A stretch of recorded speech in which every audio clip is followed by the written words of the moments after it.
One of the hardest days around the NFL, roster cut down day, as the Broncos roster now to its initial 53.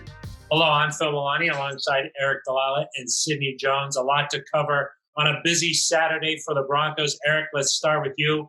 The feel-good story of training camp. Now Jake Butt making this roster. Yeah, Phil, you mentioned how it's a tough day for a lot of people, but for Jake Butt, this has been what he's been working here for several years towards. At the beginning of training camp, I got the chance to talk with him, and he said he realized he was going to have to prove himself and earn anything he got on this team, whether it was reps or even just a roster spot. And he did that by going out and not only making plays on the field, but staying healthy. He didn't miss a single practice. We heard Vic Fangio saying he had a hell of a year, a really good training camp. And, it's hard to think that anybody is more liked by their teammates than Jake Butt. We've heard plenty of people talking about how they're rooting for the tight end from Michigan, a former fifth-round pick who finally now gets a chance to prove himself as a healthy player. Yeah, Vic said that he hadn't even seen Butt limp, hadn't seen him in the training room all throughout camp. Definitely some positive signs for Jake Butt moving forward here. And maybe we'll finally get a chance to see all that potential that we've been talking about for so many years now. If you can believe it or not, he was a fifth-round pick in the 2017 draft. So, Sidney, another positive note here is Essang Bassey, a college free agent making this team.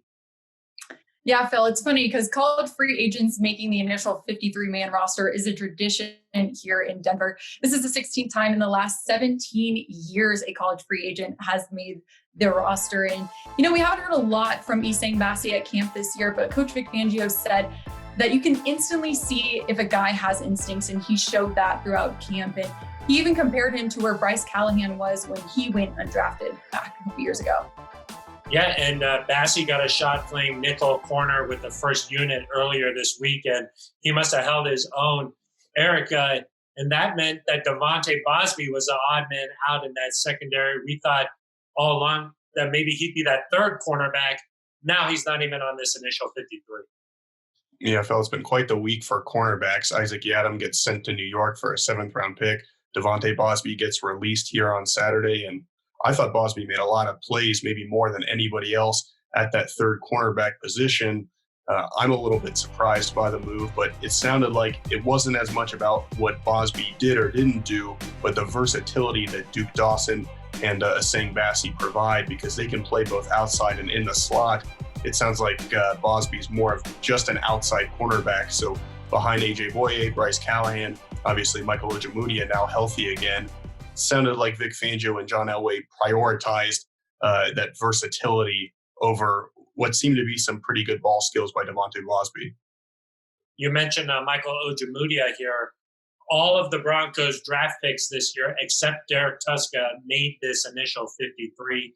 A couple of picks from last year did not. Juwan Winfrey did not make it, suffered an injury early on, just wasn't able to make it out on the field much.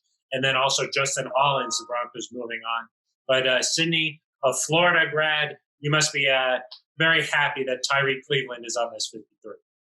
I am, Phil, very happy for him. He was actually my sleeper pick to make the roster this year, so I really couldn't be happier. He had a really good training camp, though. He has intriguing size and speed, and even Coach Fangio said, I think it was halfway through camp, that every single day he came out and showed that he was getting better and better. He has good work ethic, and he showed that at Florida, and he showed that here throughout camp. And he brings value to special teams, and I think that's what he's going to continue to do as he gets better. We'll have to see. Broncos have a very crowded, I think 7 wide receivers made this 53. So good on Cleveland to be able to sneak in there. So just the 53, the initial 53. The Broncos maybe not done making moves yet, but we'll have to wait and see what happens. That's the latest, though, on this Saturday. For Aric, DiLalla, and Sidney Jones, I'm Phil Milani.